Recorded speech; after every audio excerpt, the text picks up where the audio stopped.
Hi, my name is Puya Nickmand, and this is a companion video to the article I recently published on The Unpopulist about the recent Iran war and its consequences.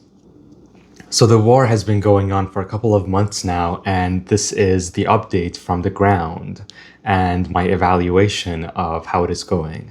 Now, first things first, I am neither a policy expert, nor a geopolitical expert, nor a military one, but what I do know is that I was born and raised in Iran. I have deep knowledge about Iran. I escaped Iran at 18 by myself 9 years ago, but I have been following Iran very closely because of my loved ones whom are still left inside. And I recently got contacted by my friends who finally, after 3 months of internet shutdown, were able to contact me and just tell me what is happening in Iran. Has the war produced anything good? Should we get rid of the Iranian regime? And if yes, how closer are we to getting rid of it?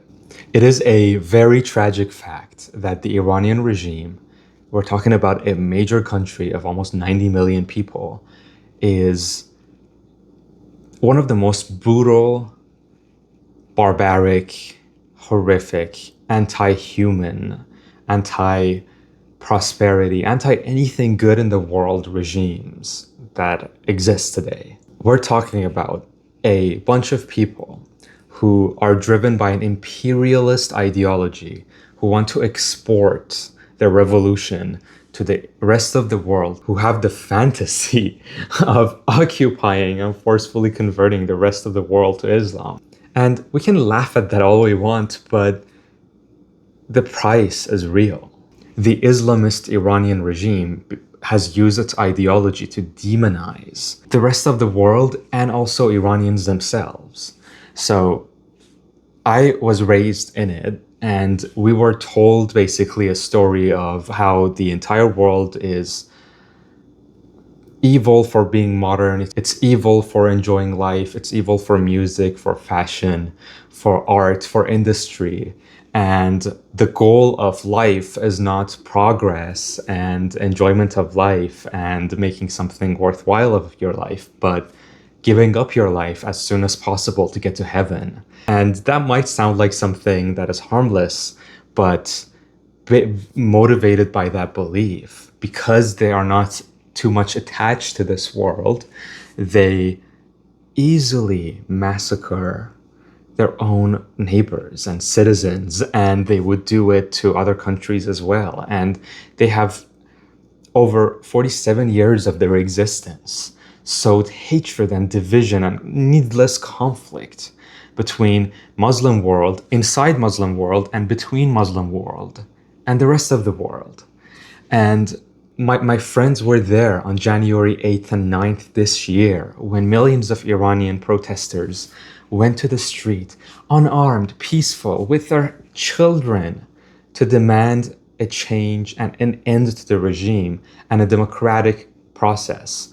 But they were met with machine guns. And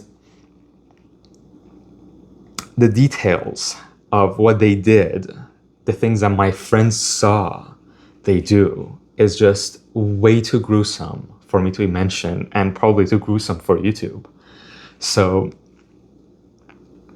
suffice to say that this is not a regime that should exist in 21st century. We have moved beyond that, and Iranian people can do so much better than that.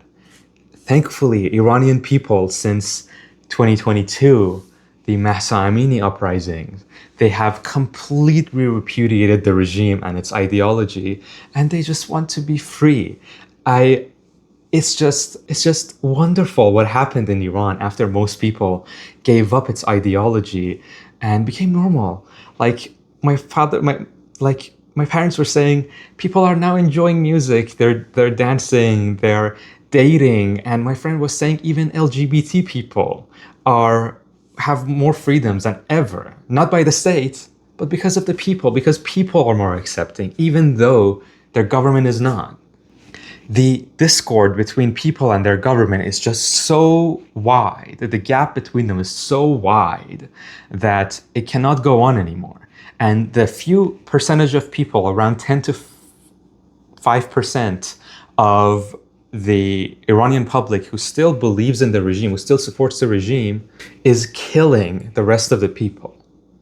Now, before the war, they used to do it with the military police, but the result of the war, according to my friend, is that ordinary people, every single person, around like 7 million people who are pro-regime in Iran, have been armed. Child, women, men, even grandmothers. I mean, she told me, my friend Isa, who helped me in the most difficult days of my life, and I owe a lot of my life to her. I wrote an article about her and how much I miss her on my Substack.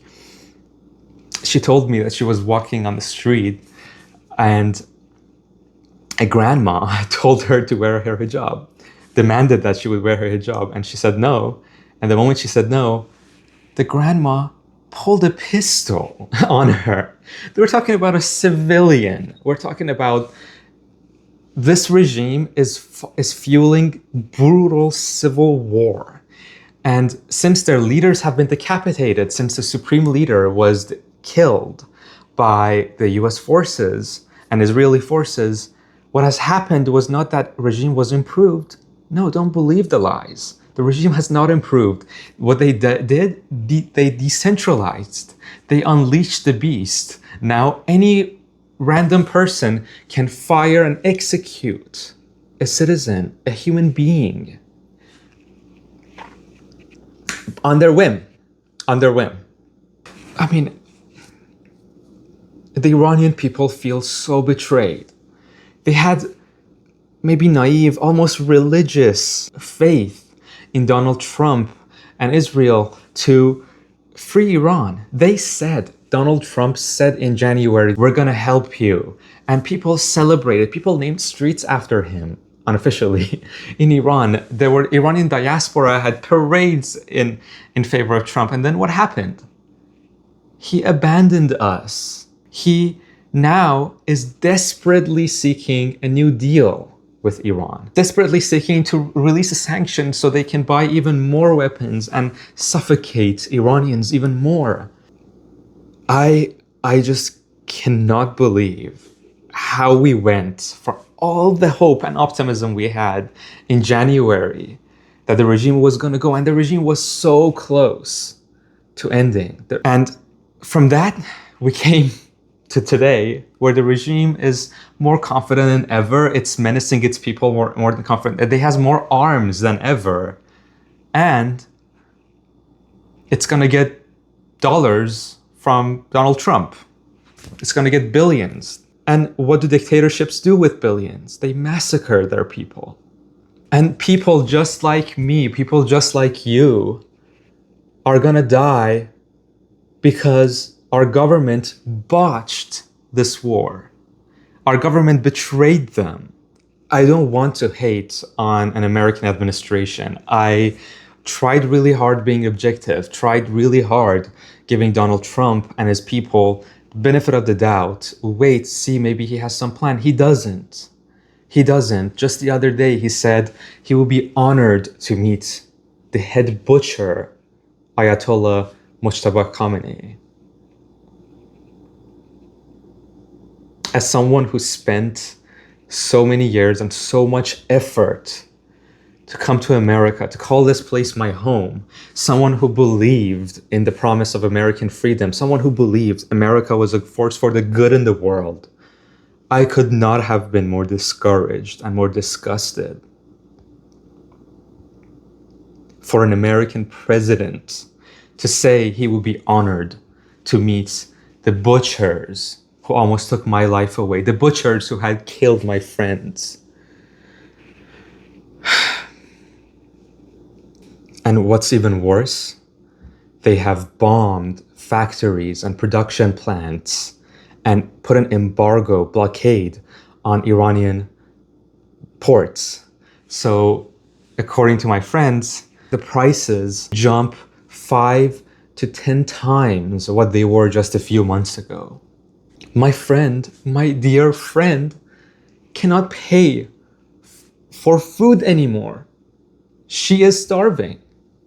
And at the same time, the regime has so much money and it's splurging and it's buying things and it's giving it to people, his supporters, to go parade on the streets until 4 a.m. and draw guns on whomever is not wearing hijab. So not only did America betray them and did not free them, but America made them poorer and more miserable. And now they're going to abandon them. We are going to abandon Iran.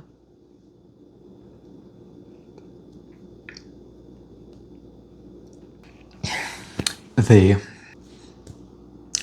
don't think this administration has even the political capital to do anything anymore. American people are fed up. They are against this war. They never understood why they entered this war to begin with. There was no communication from the White House to the American people as to why we're doing it and what we seek to achieve. Everything has been contradictory. They are flooding the zone so we don't understand what they're doing, so we tune out, so we don't see how terrible a job they are doing in the Middle East. And I hope this video opens your eyes on what is really happening. And don't be fooled by what the propaganda says. Iranian people are worse off than ever, and they feel very betrayed. On the other hand, I still do have hope for Iran, for many reasons. I could talk about it for hours, but one being that the opposition, Reza Pahlavi, and the Iranian diaspora who would take over in case of the regime collapse are really good. And I personally hate monarchy and was suspicious of Reza Pahlavi, but him and his team have put out a couple 100-page PDF out there named Iranian Prosperity Project, and I read it and it looks amazing. It looks fantastic. They know what they're doing. They have given it thought. This is not Iraq. We have an actual opposition who has had time to give it thought, and we have competent people, Iranian diaspora, who are willing to go and rebuild Iran. And at the same time, we have Iranian populists who are extremely pro-Western, who are extremely pro-modernity, extremely pro-freedom, increasingly pro-sexual freedoms and minority freedoms. And I see, for those two reasons, a future for Iran that is really beautiful and prosperous. And even though I have chosen America to be my home permanently, one day I will go back to Iran and be really proud and happy and feel like I'm at home. I used to hate Iran and be really ashamed of the fact that I'm Iranian until I saw what has happened in Iran until 2022. Iranian people have emancipated themselves from this regime. Iranian people have shown enormous courage and humanity and love of life. And they truly, truly deserve freedom. And when that day comes, unfortunately, it will be despite what America has done, not because of it.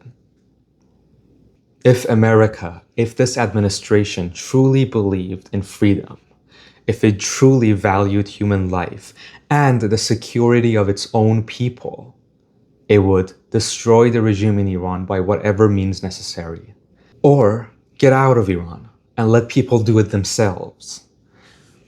What they have done so far is nothing but damage. Nonetheless, I am hopeful. Thank you for watching.